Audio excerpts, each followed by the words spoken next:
Bonjour à toutes et à tous et bienvenue dans ma nouvelle vidéo. Aujourd'hui je suis super contente de vous retrouver pour une nouvelle vidéo dans la catégorie Tout savoir sur le Royaume-Uni. Vous avez pu le voir, j'ai fait une vidéo sur le Pays de Galles à peu près 2-3 semaines de ça et j'ai pensé qu'en complément de cette vidéo je pouvais vous filmer les mythes et les légendes qu'il y a autour de ce pays du Royaume-Uni. Je pense personnellement qu'on peut connaître, qu'on peut en apprendre davantage sur un pays en connaissant ses légendes, ses coutumes. Vous allez voir, il y en a énormément mais j'ai vraiment choisi trois importants, trois très connus du Pays de Galles. Voilà, trêve de bavardage, on va commencer tout de suite. N'oubliez pas de vous abonner à la chaîne si ce n'est pas encore fait. Et c'est parti. Les Gallois, d'une manière générale les Celtes des îles britanniques, ont été christianisés des siècles avant que leurs coutumes et leurs légendes soient retranscrites par voie écrite. Donc il s'ensuit à cause de ça une altération de la tradition galloise, où les dieux et les divinités en fait ont maintenant la place de héros ou de rois. La mythologie celtique galloise nous est parvenue de manière très altérée par des manuscrits du Moyen-Âge. Je vais vous raconter quelques légendes qui ont donc survécu au temps qui a passé. Donc on va commencer par la première qui s'appelle A Tale of Two Dragons, qui se traduit la légende des deux dragons. Cette légende va se situer dans la région de Beddgelert.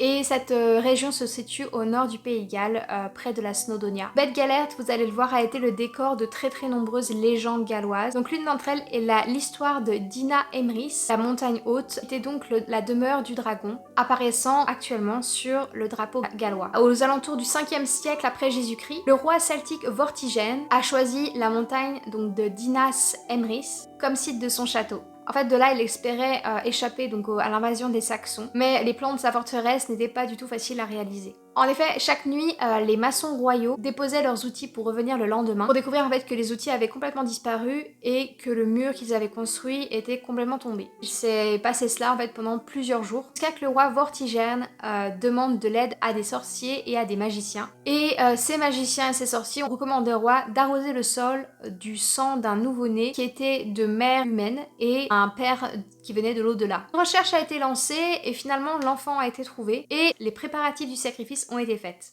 Mais l'enfant, qui s'appelait donc Midin Emrys, n'était pas du tout un enfant ordinaire. Il s'agissait en fait de Merlin, donc Merlin l'Enchanteur. Donc Merlin réussit à convaincre le roi Vortigern que deux dragons dormaient à l'intérieur de la montagne sur laquelle le roi Vortigern voulait construire son château. Le roi fut convaincu par les dires du jeune garçon et il ordonna donc à ses ouvriers de creuser le plus profond possible dans la montagne. Les ouvriers s'affairèrent à leur tâche et découvrirent un lac souterrain comme Merlin l'avait prédit. Une fois qu'ils aient vidé le lac, deux dragons, un rouge et un blanc, dormaient dans le lac, se réveillèrent et commencèrent à se battre entre eux. Finalement, c'est le dragon blanc qui fut vaincu et le dragon rouge, qui était donc le gagnant de combat, retourna dormir là où il a été trouvé. Le château de Vortigern a finalement été construit et fut nommé Dinas Emrys, en l'honneur de Midrin Emrys, donc Merlin l'Enchanteur. C'est grâce à cela qu'en fait le dragon rouge est devenu l'emblème du Pays de Galles. Pour la petite histoire, en 1945, le site a été fouillé par des archéologues qui découvrirent un lac et les ruines de la forteresse datant de l'époque de Vortigern, donc du 5e siècle. Deuxième légende, toujours à Beddgelert, comme je vous ai dit,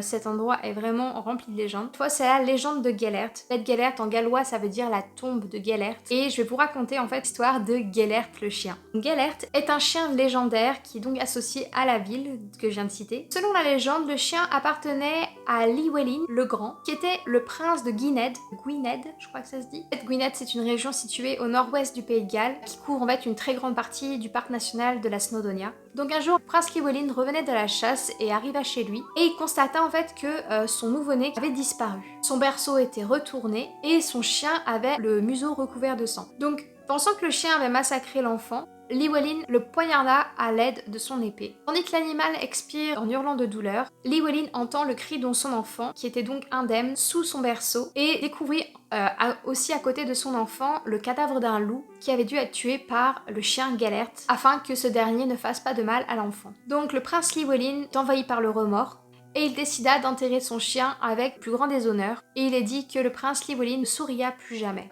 Actuellement, la tombe de Gelert est toujours visible des visiteurs si jamais vous vous rendez dans la ville de Beddgelert. Mais actuellement, personne n'est plus sûr que cette tombe appartienne réellement à ce chien. On pense que l'histoire bien sûr est une légende, on n'est pas sûr que ce soit un chien qui soit en dessous, mais personne n'a réellement vérifié la chose, donc voilà. C'est toujours la légende qui subsiste que cette tombe appartiendrait donc au chien du prince Llywelyn. On passe ensuite à la troisième histoire, qui est la légende de la montagne Cadair et d'Idris. Donc la montagne Cadair se trouve au sud de la Snowdonia, et cette dernière mesure 893 mètres de haut. Elle possède 3 sommets. Le premier qui est Pen y Gadair, la chaise du chef, Sifwi, qui veut dire la selle, et Minid Moel, qui est la montagne nue. Et en bas de cette montagne se trouve un lac, le lac de Linco, qui serait un lac apparemment sans fond. Donc il existe de très nombreuses légendes associées à cette montagne, mais aussi à Idris. En fait, Idris est le géant censé garder cette montagne et se servant du sommet Penigader, donc la chaise, comme son trône.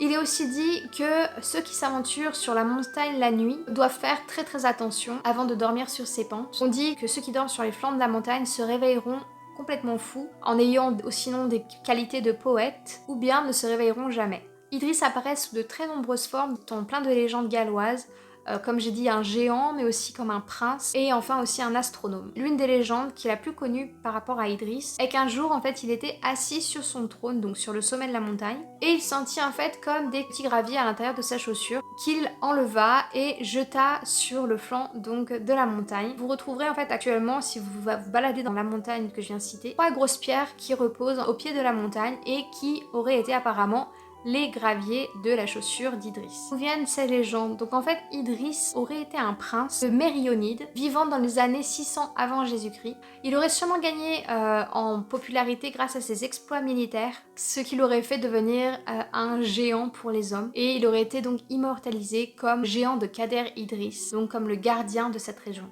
Mais en fait, les historiens, ils pensent que Idris aurait sûrement été en fait le produit de contes populaires et de l'imagination des Gallois, alimenté aussi par le paysage dramatique de cette région. Écoutez, c'était trois petites légendes sur le Pays de Galles. J'espère que ça vous a plu, j'espère que ça vous a intéressé de les connaître. Si c'est le cas, si la vidéo vous a plu, n'oubliez pas de laisser un petit like sur la vidéo, de vous abonner à la chaîne si ce n'est pas encore fait. Je vous invite aussi à me suivre sur Instagram et Facebook, surtout Instagram parce que c'est là que je poste le plus de choses. Merci encore d'avoir regardé cette vidéo et puis moi je vous retrouve à la semaine prochaine pour une toute nouvelle vidéo. Ciao!